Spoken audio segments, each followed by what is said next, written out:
Hello student আজি second unit एग्जामर general मैथमेटिक्सर केइटामान बेरी एमसीकिউ आलोचना करिम। এইখিনি एमसीकिউ তোমালোকৰ एनुअल परीक्षात कामत দিব। एक नम्बर क्वेश्चनটো শুদ্ধ উত্তৰটো বাছি উলিয়াই লিখা। ইয়াতে চাৰিটা অপচন আছে, তাৰ পৰা তোমালোকে এটা বাছি উলিয়াবা। নিশ্চিত ঘটনাৰ সম্ভাৱিতা হল আৰু ক্লাস 9ৰ চেপ্টাৰ 15 সম্ভাৱিতাৰ মই নিশ্চিত ঘটনাৰ সম্ভাৱিতা ধুনিয়াকে বুজাইছো আৰু এটো নিশ্চিত ঘটনাৰ সম্ভাৱিতা হৈছে 1। মনত ৰাখিবা কোৱেশ্চনটো।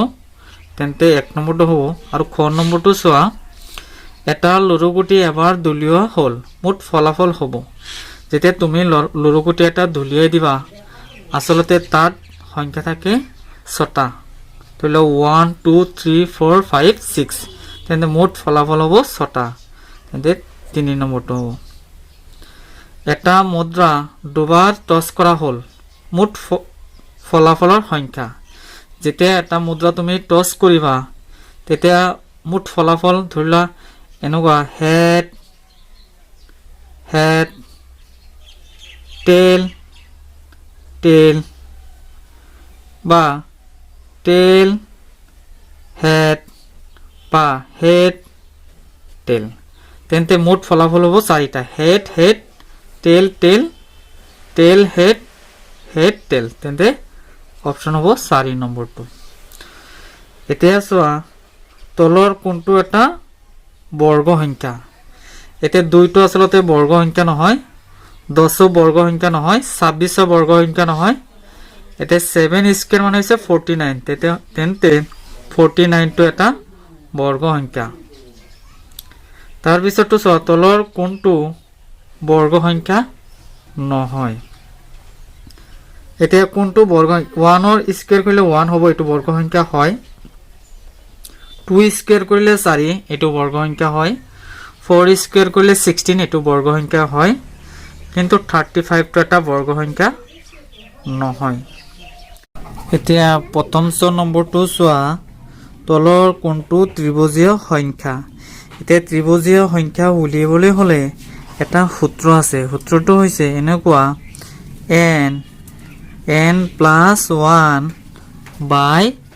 1/2। তুমি nৰ মান এটা যিকোনো ধৰিব লাগিব। nৰ মান যেতিয়া ধৰিবা, ধৰিলে মই 4 ধৰিছো। 4 ধৰিলে n মানে হৈছে নেচাৰেল নাম্বাৰ। এতে nৰ জায়গাত মই 4, ইয়াতে মই 4 দিলো। তাৰ পিছত +1/2। এতিয়া 2 4ৰ মাজত দুবাৰ যাব। এতিয়া 4 আৰু 1 কিমান হ'ব? 5 হ'ব। ইয়াতে 2 * 4 + 1 = 5। 2 * 5 = 10। তেন্তে ত্ৰিভুজীয় সংখ্যা হ'ব 10। এতিয়া ঘনকৰ আয়তনৰ সূত্ৰটো হ'ল, যেতিয়া তোমালোকক ঘনকৰ আয়তনৰ সূত্ৰ উলিয়াব দিব আৰু সূত্ৰটো তুমি অলপ মুখস্থ ৰাখিবা। এইটো হ'ব L³।